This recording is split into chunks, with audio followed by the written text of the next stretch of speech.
Pop-up, c'est un collectif de paysagistes. Aujourd'hui, ils se retrouvent dans un square de Bruxelles pour participer à un projet de valorisation du site. Pop-up propose bénévolement ses services à des associations, des festivals, des communes, autour de projets en accord avec leurs valeurs.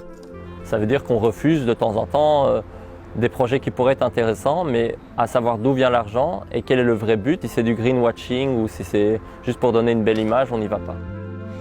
Si Pop-up est venu pour ce projet, c'est qu'il est question ici de reconnecter les habitants du quartier à leur environnement immédiat.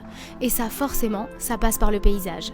C'est pour ça que des projets comme ici, c'est des projets d'appropriation où on encourage des gens d'un quartier à s'approprier une place qui devrait être la leur. Mais on a tellement perdu l'habitude que les gens ne le font pas. Alors on va les chercher en disant, il y a moyen, on dessine ensemble, on choisit ensemble, cette place ça va être la vôtre et on va choisir ensemble ce qu'on va y faire. Ce que l'on va y faire, c'est un banc géant. À la base, le projet est porté par une ASBL locale, Habitat et Rénovation. Car suite à des rencontres avec des habitants du quartier, un constat s'est imposé. Un des grands enjeux de ce quartier-ci, c'est vraiment la cohésion sociale, le lien social entre les habitants, etc. C'est un vrai besoin.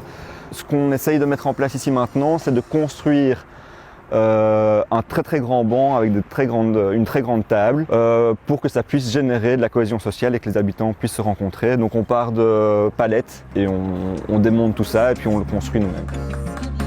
Doudou, il a dit que ma perceuse c'était une série B.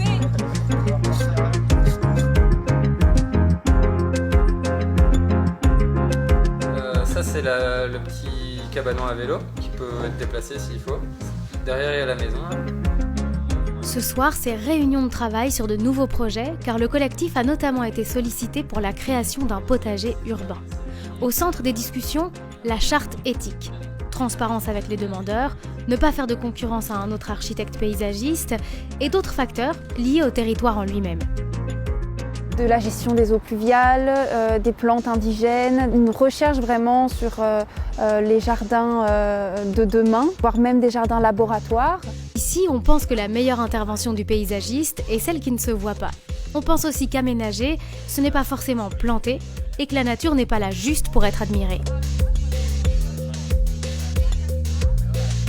C'est l'idée de se dire qu'un projet qui est gardé sous cloche et qui est destiné soit à personne, soit à un élite, il perd un peu du sens et que les choses elles prennent vraiment sens quand il y a une synergie entre l'intervention, le milieu et puis tout ce qui s'y passe, quoi.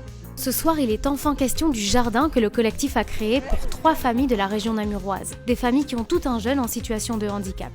La commune a cédé un terrain et les 3 familles vont construire un habitat groupé pour leurs enfants. Pop-up a conçu la végétalisation du terrain, il y aura une frange boisée et un verger. Comment est-ce qu'on peut aussi utiliser le paysage comme vecteur de cohésion sociale? Donc on essaie de s'inscrire dans ces éléments-là en inventant un peu le paysage de demain à notre petite échelle. Demain, les membres du collectif retourneront travailler chacun de leur côté.